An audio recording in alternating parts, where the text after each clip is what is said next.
किसान आंदोलन को लेकर के बड़ा चर्चा में रहा है पूरा देश इतने समय से। अब तो दुनिया भर में थू-थू हो रही है, तो मैंने सोचा कि आज ज़रा एक नज़र डालें और चर्चा करने की कोशिश करें, ये बात समझने की कोशिश करें कि किसान आंदोलन जबकि देश और दुनिया में इतनी गति पकड़ चुका है तो मोदी बहरा क्यों है, क्यों उसके कान में जू नहीं रेंग रही। क्या कारण हो सकता है कि मोदी जो है वो गूंगा तो पहले से था और अब बहरा भी हो गया है कि उसको भारत के लोगों की बात सुनाई नहीं देती। बहुत संक्षेप में पहले मैं एक भूमिका दे दूं कि भारत के अंदर कॉन्ट्रैक्ट फार्मिंग को लेकर के 1857 से जब अंग्रेजों को उखाड़ के फेंका गया तब से लेकर के अब तक एक चीज बड़ी क्लियर है कि किसी की भी जमीन यानी कि धरती माता को खरीदना, बर्बाद करना इतना आसान नहीं है। करुणेश जी पूछ रहे हैं बजट पे कुछ बोले। बजट पे मैं दोबारा करूंगा, आज मेरा टॉपिक बजट नहीं है करुणेश जी। आगे की बात यह समझने की जरूरत है कि जिस तरीके से किसानों को परेशान करने के लिए ये जो काले कानून लाए गए, ये क्यों लाए गए, इनसे नुकसान क्या होता है। देखिए, भारत में अधिकांश जो किसान हैं उनकी जमीनें जो हैं उनके साइज छोटे होते हैं। हम अमेरिका में अगर देखेंगे तो अमेरिका में किलोमीटर के किलोमीटर खेत हो सकते हैं किसी एक किसान के, लेकिन भारत में यह हाल नहीं है। भारत में आम किसान जो होता है, अगर मैं उदाहरण दूं जो डेटा मेरे पास है उस हिसाब से, कि पंजाब में 75% जो किसान हैं उनकी जमीन का साइज 3 से 5 एकड़ है और उस पर उनका पूरा घर चलता है। ये एक स्मॉल डेटा फैक्ट है। भारत में ऐसे बहुत कम किसान हैं जिनके पास बहुत बड़ी बड़ी जमीनें हैं। अधिकांश किसानों के पास छोटी जमीनें होते हैं, छोटे जमीन के मालिक होते हैं। अब 3 से 5 एकड़ की जमीन का जो मालिक होगा उसमें अगर उसको अपने सारे काम भी निकालने हैं, खेती भी करनी है, परिवार भी चलाना है, तो आप मान के चलिए कि ये काफी छोटी जमीन होती है। और इसीलिए हम कहते हैं कि अधिकांश किसान जो होता है वो अमीर नहीं होता, लगभग गरीबी की हालत में होता है, बस 2 जून की रोटी कमाता है, यही कहा जाता है। और ये समझने की बात है। अब ये कानून कैसे इस चीज को इंपैक्ट करते हैं, कैसे इस चीज को बर्बाद करते हैं, ये समझना पहले जरूरी है, तब मैं आऊंगा कि ये बहरा क्यों हो रहा है मोदी। देखिए, 3 से 5 एकड़ की जमीन पे अगर आप कोई भी किस्म का अनाज उगाते हैं, गेहूं, चावल या सब्जियों की भी पैदावार अगर आप करते हैं, टमाटर उगा लेते हैं, आलू उगा लेते हैं, कुछ भी आप उगाते हैं, तो ये याद रखा जाए कि कुछ सब्जियां जो होती हैं वो तो फेज वाइज हो जाती हैं। क्योंकि अगर कोई नींबू उगाता है तो ऐसा नहीं होता कि एक बार में ही सारा का सारा वो नींबू उगा करके देखे। वो फेज वाइज उगा रहा है कि कुछ नींबू अभी उगेंगे जो मार्केट में मान लीजिए कि 10 दिन बाद जाएंगे, फिर 10 दिन बाद कुछ और जाएंगे, फिर 10 दिन बाद कुछ और। तो फेज वाइज डेवलपमेंट होता है, एक साथ नहीं होता। लेकिन गेहूं, चावल, इनकी जो पैदावार होती है वो एक बार में होती है। अगर आपके पास 5 एकड़ का खेत है तो आप उसमें अलग अलग लेवल से आप अनाज नहीं उगाते, एक बार में उगाते हैं। तो यदि 5 एकड़ की जमीन एक किसान के पास है और उसने एक बार में पूरा या तो धान की खेती करी, और या फिर अगर उसने, भैया अभी फोन ना करो, कौन है, अगर धान की खेती करी, गेहूं की खेती करी, तो एक बार में उगता है। अब कहने के लिए तो बड़ा आसान और अच्छा लगता है कि अगर किसी को अपना उगाया अनाज ओपन मार्केट में मन करे वहां बेचना है तो बेच सकता है, क्योंकि उसने उगाया है। लेकिन यह समझने वाली बात है कि अगर छोटे छोटे जो किसान होते हैं, जो कि अधिकांश हैं, अगर वो 4-4, 3-3, 5-5 एकड़ में धान उगाते हैं या गेहूं उगाते हैं, तो जब उस खेती में से वो अपना अन्न बाहर निकालते हैं, अनाज बाहर निकालते हैं, तो उसको बेचने के लिए आम प्रोसीजर ये है कि वो मंडी में जाते हैं, रेट तय होता है, बिक जाता है, पैसे मिल जाते हैं।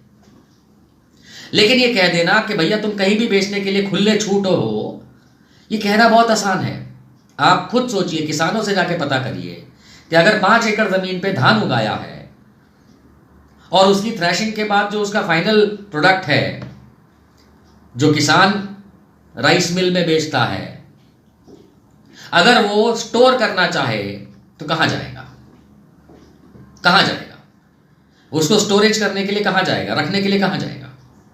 क्योंकि कोई भी चीज बनने के बाद ही बिकती है। तो अगर धान उग गया और छिलके वाला चावल जो होता है वो इकट्ठा हो गया, अब आप मुझे ये बताएं, कोई भी ये बताए कि उसको रखेगा कहां? उसके पास स्टोरेज फैसिलिटी नहीं है, उसके लिए गोदाम चाहिए। और वो गोदाम ये छोटे छोटे किसान कहां जाएंगे इनको डील करने के लिए? क्योंकि खरीदार तो कभी एक दिन में आएगा नहीं। हो सकता है खरीदार मिले, देर से मिले, बाद में मिले, पहले मिले। तो इतने हजारों लाखों करोड़ों जो किसान हैं वो अपना अनाज कहां रखेंगे? इसीलिए आज के सिस्टम में है कि एक मिडिलमैन होता है, वो मिडिलमैन उनका अनाज खरीद लेता है और गोडाउन में भेज देता है या मंडी में भेज देता है उसको, या खुद अगर अपना अनाज या अपनी उगाई हुई सब्जियां लेकर के किसान चला जाता। ये बहुत क्लियर बात है। लेकिन अगर आप इस कानून में बदलाव करेंगे और मिडिलमैन को गायब करने की बात करेंगे, जो पॉसिबल नहीं है, तो आप ये मान करके चलिए दोस्तों कि जो छोटे छोटे किसान हैं ये अपनी उगाई हुई चीज लेके कहां जाएंगे? कहीं नहीं जाएंगे। मंडी तो जाएंगे ही नहीं। पता नहीं कौन सुनील जी खरीदने आ रहे हैं कि इमरान भाई खरीदने आ रहे हैं, उसे क्या पता। तो वो आदमी जो किसान जिसने अपनी खेती करके 4 एकड़ में, 5 एकड़ में, मान लीजिए धान हो, गेहूं हो, उसको उगा करके, पहली बात तो उसको रखना पड़ेगा, रखने की जगह नहीं होगी उसके पास, उसको गोडाउन करना पड़ेगा। अब छोटा बेचारा किसान 3-4 एकड़ वाला जो कि अधिकांश है, जिसके पास खाने के लाले होते हैं, ये गोडाउन कहां ढूंढता फिरेगा? कहां गोडाउन में माल शिफ्ट कराएगा और इंतजार करेगा कि कोई खरीदने आओ? नहीं, ये नहीं हो सकता, पॉसिबल ही नहीं है। दूसरी बात कि जब आप इसको ओपन मार्केट में डाल देंगे जिस तरीके से डालना चाहते हैं, तो उदाहरण के तौर पे जैसे हमारे मित्र इंदर मोहन सिंह हनी जुड़े हैं, अब इंदर जी आएंगे मेरे पास, मैं किसान हूं, मेरे पास एक्स क्वांटिटी ऑफ गेहूं पड़ा है, अभी आके बोलेंगे मेरे को कम रेट में दे दो, तो मैं तो जानता ही नहीं हूं कि इंदर भाई के बाद कम कोई और आएगा या नहीं आएगा, तो दबाव में आके मैं शायद कम रेट में बेच भी दूं। और अगर ऊंचे भाव के इंतजार में मैं इनको नहीं बेचता हूं और गोडाउन में रखे रहता हूं, जो गोडाउन मेरा नहीं है, तो उसके पैसे चढ़ रहे हैं, कौन देगा? ये सारा जो झोल बनाने की जो इन्होंने कोशिश करी है, ये एक आम किसान को सूट नहीं करता। एमएसपी में बाद में आते हैं, लेकिन जो छोटा किसान, और मैंने जैसा कहा कि अधिकांश किसान छोटे होते हैं, 3 से 5 एकड़ जमीन क्या होती है? कुछ भी नहीं। इतना बड़ा परिवार चलाना होता है, उसके लिए अनाज उग गया, उसके बाद बेचारा रखेगा कहां? रखने के लिए उसको गोडाउन की व्यवस्था करना पड़ेगी। दोस्तों, आप सब हाईवे पे जाते आते हैं, हाईवे से हट के कभी इंटीरियर्स में जाके देखिए। हाईवे से तो बड़ा अच्छा आपको दिखता है, हरे हरे खेत और जाने होटल दिखते हैं वगैरह, लेकिन कभी आप अंदर जाके देखिए, अंदर किलोमीटर के किलोमीटर पतली पतली जो रोड होती है उस पे, वहां जाके देखिए किसान किस हालत में जीता है, कितने छोटे छोटे टुकड़ों की जमीनों के उसके मालिक होता है वो, और उसमें वो काम करता है। अब वो कहां तुम्हारा गोडाउन ढूंढने जाएगा, कहां तुम्हारा बायर ढूंढने जाएगा? ओपन मार्केट कर दिया। वाह, ये तो वही वाली बात हुई कि अलीगढ़ का किसान सोचेगा कि उसका माल खरीदने के लिए कलकत्ता से कोई आएगा। अरे भूल जाओ, अंत में उसको वही लोकली बेचना पड़ेगा। लेकिन जो कॉर्पोरेट फार्मिंग वाले लोग होते हैं, ये ऐसे लोगों को जाकर के कम रेट में, दबाव में खरीद लेंगे। इस चीज को रोकने के लिए ये किसान आंदोलन है। दूसरा है एमएसपी। सरकार एमएसपी की गारंटी देती है, ये सिर्फ बकती है। नरेंद्र सिंह तोमर भी सिर्फ बकता है। लिख के दे दो, इसमें किसानों का इंतजार क्यों करते हो? अगर तुम लिख के, वही का वही खत्म हो जाएगा। लेकिन आप वो चैप्टर खत्म ही नहीं करना चाहते, आप लिख के दे दीजिए। क्या लिख के देना है? मंडी से खरीदा जाए माल, बिचौलिया खरीदे या कोई और प्राइवेट पार्टी आके खरीदे, एमएसपी या उसके ऊपर का भाव देने का अधिकार होगा। उससे 1 पैसा कम भी दिया तो वो क्रिमिनल गुनाह होगा। लिख के दे दीजिए। किसानों की बड़ी चिंता है ना आपको, लेकिन नहीं, किसानों की आपको कोई चिंता नहीं है। तीसरी बात, ये जो किसानों के साथ खेल खेला जा रहा है, सरकार इस समय ये समझने की कोशिश में है कि हम तुम्हारे बाप हैं। देखो, हो सकता है कि सरकार किसानों की बाप बनने निकली हो, लेकिन वो ये भूल जाते हैं कि ये वही लोग हैं सरकार में बैठे जो कहते हैं कि धरती हमारी माँ है और उस धरती का असली पुत्र किसान है। धरती का अगर असली पुत्र किसान है तो ये याद रखिए कि उसको परेशान करना कोई बहादुरी का काम नहीं है। मैं उसका दो कारण बताता हूं। आप लोगों ने सुना होगा हड़ताल, फैक्ट्रियों में हड़ताल हो जाती है, प्रोडक्शन बंद हो जाता है, मार्केट में क्राइसिस आ जाती है, शेयर मार्केट डाउन हो जाता है, लोगों के घर माल नहीं पहुंचता। अगर किसान अनाज उगाना बंद कर दे 6 महीना, तो सिर्फ 6 महीना, आधे से ज्यादा किसान तो वैसे ही भूखा मरता है, हजारों की संख्या में तो सुसाइड होते हैं। लेकिन अगर 6 महीना वो इस देश के अंदर अनाज उगाना बंद कर दे तो भाई साहब 1 महीने में पतलून उतर जाएगी सबकी, 1 महीने में। क्योंकि अगर इस किसान ने हड़ताल कर दी, बाकी बातें तो आप छोड़िए, अगर इस किसान ने सिर्फ एक छोटी सी हड़ताल कर दी 6 महीने की कि हम कुछ उगाएंगे ही नहीं, तुम्हारे घर गेहूं नहीं आएगा, चावल नहीं आएगा, दाल नहीं आएगी, सब्जी नहीं आएगी, और तो और तुम्हारे घर धनिया नहीं आएगा, खाओगे क्या? मतलब ये भी एक विरोध करने का तरीका है दोस्तों। क्योंकि आप जब किसी को परेशान करते हैं तो उसके विरोध करने के कई अलग तरीके हो सकते हैं, लेकिन इस किसान को अगर ये सोच करके ये तरीके से ये लोग डालने की कोशिश करेंगे कि हर हाल में हम तो थोप देंगे क्योंकि मोदी बहरा हो गया है। अब ये मोदी बहरा क्यों हो गया ये भी मैं आपको बताऊं। मोदी ने दुनिया भर से लोन ले रखे हैं भारत सरकार के लिए, देश भर से लोन ले रखे हैं, कमाई का कोई जरिया है नहीं। हर हाल में ये अपने प्राइवेट सेक्टर के लोगों को बेनिफिट देना चाहता है। मैं उसका कारण बताता हूं। मेरे नजरिए से ये सब अंग्रेजों के गुलाम थे जो आज भी हैं, आरएसएस वाले। जब अंग्रेज था यहाँ पे तो आप याद करिए कि अंग्रेजों ने सबसे ज्यादा हम पे जो बदमाशी करी और हमको जो तंग किया वो था टैक्स के लिए।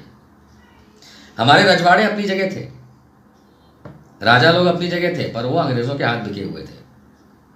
राजाओं का काम था कि अपनी प्रजाओं का ध्यान रखे और अंग्रेजों का टैक्स बाकायदा टाइम से चुकता कराए, यही होता था।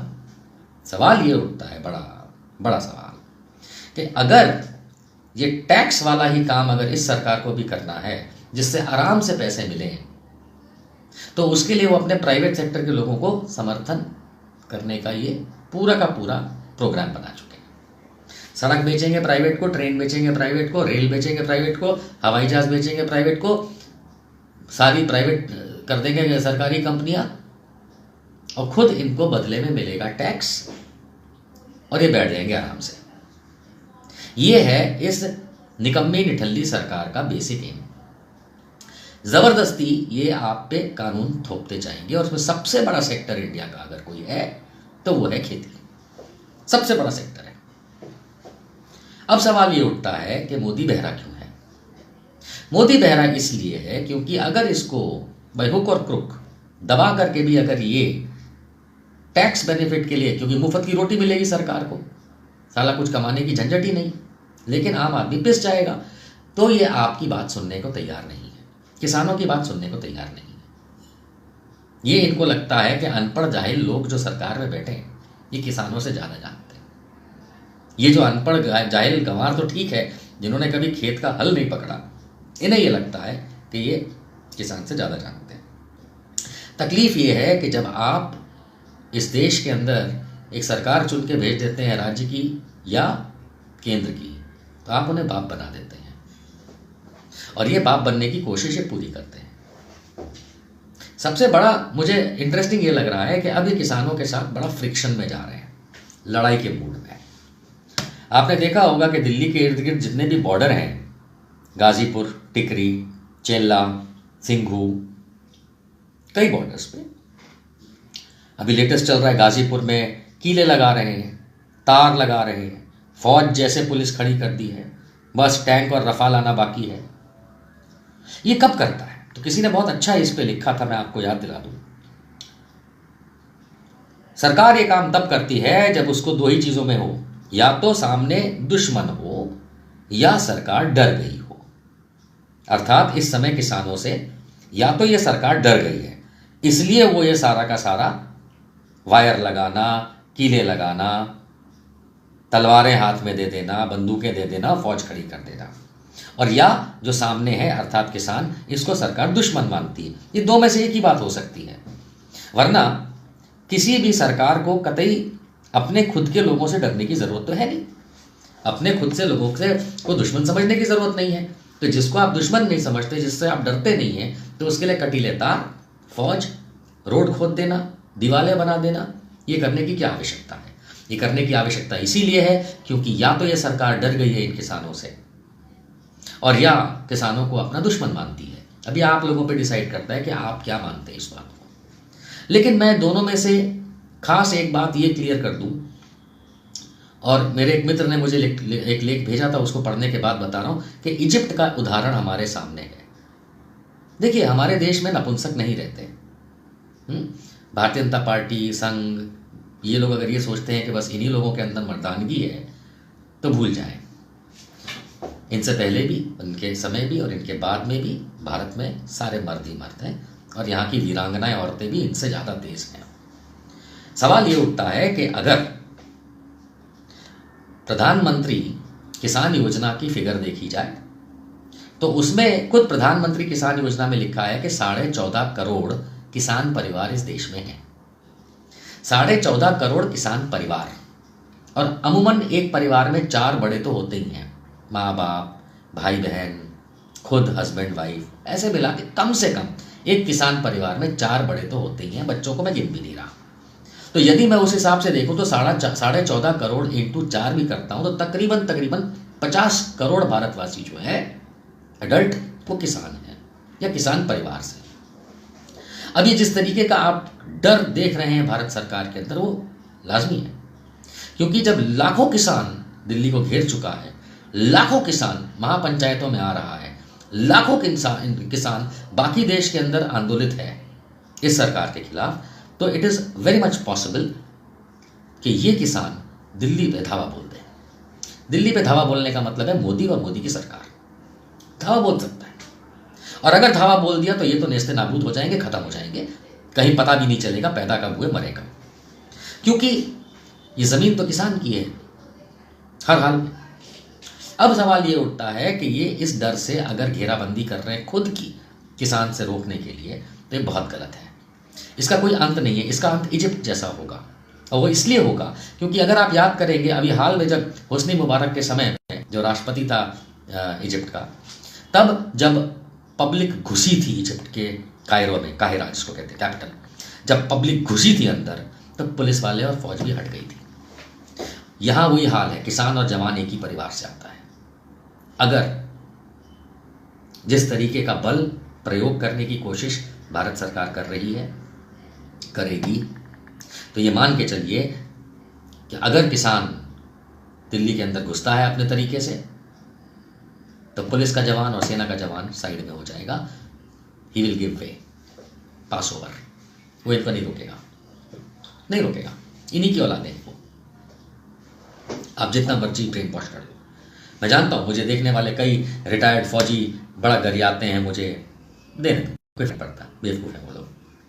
लेकिन हकीकत यह है कि अगर और किसान को परेशान किया बहरा बन के मोदी तूने, तो याद रखना, तुमको मोदी अगर ये लगता है कि पुलिस या सेना तुमको बचा लेगी, माफ़ करना, वो लोग जगह दे देंगे, किसान घुस के मारेगा, तुमको ख़त्म कर देगा। और वो इसलिए क्योंकि तुम इस धरती माता के असली सपूतों को, जो दिन रात इस धरती माता को सींच के इस देश को अनाज देते हैं, खाने का देते हैं, उनको तुमने इस हद तक परेशान करना है कि अगर इस देश के अंदर वो किसान भूखा मर जाए जो वैसे भी ही प्रताड़ित है, छोटी छोटी ज़मीनें हैं, बहुत कम कमा पाता है, स्टोरेज के लिए कहीं जगह नहीं है उसके पास, बिचौलियों के सिवाय उसको, खुद सोचिए, आज अगर कोई भी छोटा किसान है 3 एकड़ 4 एकड़ वाला, और कहीं उसको 10, 15, 20 हज़ार रुपये की ज़रूरत पड़ जाएगी, किसके पास जाएगा? Oh don't tell me loan ले लेगा। वो सब बकवास नहीं होती। कोई बैंक लोन नहीं देता। अगर किसी भी काम से अगर उसको 15-20 हज़ार की जरूरत पड़ गई तो बिचौलिए के पास ही जाएगा, और बिचौलिया बड़े आराम से दे भी देगा। क्यों? क्योंकि उसको कंफर्मेशन है कि ये फसल हो रही है सामने नजर के। तो ये सिस्टम को हटाना सोचना भी बेवकूफ़ी है, क्योंकि आज किसी भी फैक्ट्री में देख लीजिए, फैक्ट्री में जब प्रोडक्ट बन जाता है उसके बाद ही बिकता है, उससे पहले खाली डील हो सकती है। लेकिन कंपनियां ये नहीं करेंगी। और ये जो मोदी बहरा बना बैठा है वो ये सोचता है कि सेना इसको बचा लेगी, सेना इसके पिछवाड़े बंदूक मारेगी, ठोक देगी इसको। और इसीलिए ठोकेगी क्योंकि सेना में भी किसान का ही बेटा है, सेना में भी किसान का ही बेटा है। मैं जानता हूं, मुझे कई रिटायर्ड फौजियों ने ये बात पहुंचाई है इनडायरेक्टली और डायरेक्टली, कि ये सारी बातें जो हैं ये देश हित में नहीं है। तो जो मोदी बहनचोद करता है वो कौन सा देश हित में करता है मेरे को बता दो। अगर वो देश हित में करता है तो फिर आप गलत देश में हैं, गलत देश में हैं। मोदी इसलिए बह रहा है क्योंकि उसकी मजबूरी है। उसके मालिक जो हैं नरेंद्र मोदी के, यानी कि अंबानी, अडानी, इस टाइप के लोग, इन्होंने उसकी कोची पकड़ रखी है। इस साले हमारा काम कर, नहीं तो तेरा हम लुटिया डुबो देंगे। स्वाभाविक सी बात है, आप हैं, आप में से किसी ने अगर किसी से बहुत सारा लोन ले रखा है तो उसके सामने नतमस्तक हो ही जाएंगे आप। सीधी सी बात है। ये जितनी भी CII, एसोचैम, फिकी, ये बॉडीज जो होती है क्या है, ये इन्हीं एसोसिएशंस होती हैं कॉर्पोरेट्स की बड़ी, जो सरकार को बताती हैं तुम्हें किस तरह से चलना है, किस तरह की पॉलिसी बनानी है। नहीं चले सरकार बदल जाती है। तो मोदी की गोलियां पकड़ रखी हैं इन लोगों ने, और ये अब मोदी से अपने ही काम करवाएंगे। और मोदी के बाप में दम नहीं है कि मोदी इन लोगों को रोक सके। अंबानी अडानी को, या ऐसे और भी कॉर्पोरेट्स हैं, खाली अंबानी अडानी नहीं है। आप क्या सोचते हैं मोदी इनके साथ क्यों है? क्योंकि मोदी की गोली पकड़ रखी है इन लोगों ने। मोदी की गोलियां, हिल नहीं सकता मोदी। और अब उन्हें कॉर्पोरेट्स का साथ मोदी को देना ही पड़ेगा, और उसके लिए वो देश को बेच देगा, देश की मां को बेच देगा, हो सकता है अपनी मां को भी बेच दे। कोई बड़ी बात नहीं है। Politicians are never good people, at least people like Narendra Modi, they are good people. ये आपके भले के लिए इस देश में नहीं है। इसलिए दोस्तों ये बहरा इसलिए हो गया है क्योंकि इसके बाप अंबानी अडानी ने इसकी गोलियां पकड़ रखी हैं, इसकी लंगोट उनके हाथ में है। जरा सा भी ये हिला तो लंगोट खींच लेंगे। जबकि यही अंबानी अडानी जैसे जो कॉर्पोरेट्स हैं, ये पिछली सरकारों को भी अपना फंडिंग देती आई हैं, अपने फायदे निकलवाती आई हैं, नो डाउट। लेकिन किसी ने भी अपना गिरेबान नहीं पकड़ने दिया इन कॉर्पोरेट्स को। और इस हरामजादे ने अपने गोलियां दे दी, ये लो पकड़ो मेरे टट्टे और मुझे खींचो, और उस चक्कर में देश बेच रहा है। इसलिए अंत में मैं सिर्फ ये बात कहूँगा आप लोगों से दोस्तों कि अगर किसान और परेशान हुआ, ये किसान ये चाहते भी हैं कि चलो फ्रिक्शन हो जाए, लेकिन इस बार इस फ्रिक्शन में भारत सरकार खत्म हो जाएगी, करंट वाली, और नई सरकार लानी पड़ेगी। अगर ये सोचते हैं कि प्रेसिडेंट RSS का आदमी बिठाया हुआ है, प्रधानमंत्री और बीजेपी की सरकार मोदी वाली है, इससे कुछ फ़ायदा हो जाएगा, नहीं होगा। अगर ये लगता है कि बिपिन रावत जैसे आरामजादे को CDS बना करके आप चूतिया बना लेंगे देश को, सेना कोई उनकी बात सुनने लगेगी, नहीं, लड़का अपने बाप की बात सुनेगा जो कि किसान है। और अगर किसानों के साथ आपने 10 पैसे की भी और परेशानी की, जो मुझे लग रहा है कि अब शुरू होगा, भारतीय जनता पार्टी की नस नस समझता हूँ, तो ये याद रखना कि इस बार कब्र खुद जाएगी भारतीय जनता पार्टी की। मोदी इसीलिए बह रहा है क्योंकि जिसको आप लोग कहते हैं अंबानी अडानी ने खरीद रखा है, ये बिका हुआ है, बिका हुआ है। मोदी की गोलियां नीचे से पकड़ रखी हैं अंबानी अडानी ने। तो साले हिल के दिखा, तेरे को ऐसे पकड़ के गोलियां तेरे को टटाने के। इसलिए तो दोस्तों ये हम भारतवासियों का फर्ज है कि ऐसी सरकार को मार मार के भगाना पड़ेगा, क्योंकि धरती पुत्र किसान 50 करोड़ से ज़्यादा है इस देश में। संगी कितने होंगे? 1 करोड़, 2 करोड़, 3 करोड़। घुस गए ना घर में संगियों के, तो वीडियो आते ना, लगे पड़े हो संगी चूतिए सैफरन वो डाल करके, अरे हट जाओ नेशनल हाईवे से, तुम्हारी तलवार तुम्हारे पिछवाड़े में डाल देंगे। अरे मोदी अपने लौंडों को समझा ले, अगर किसान का दिमाग गया ना, तुम्हारा अनाज तो बंद हो ही जाएगा। इसके उपरांत इस देश में फिर से आज़ादी आएगी। बहरे मोदी भारतीय जनता पार्टी को गूंगा नंगा बहुत जल्द करने वाले हैं। तू अभी सेना लगा ले, अरे पुलिस सेना जगह दे देगी किसानों को, उन्हीं के बच्चे हैं फौज में, ठोक दे करके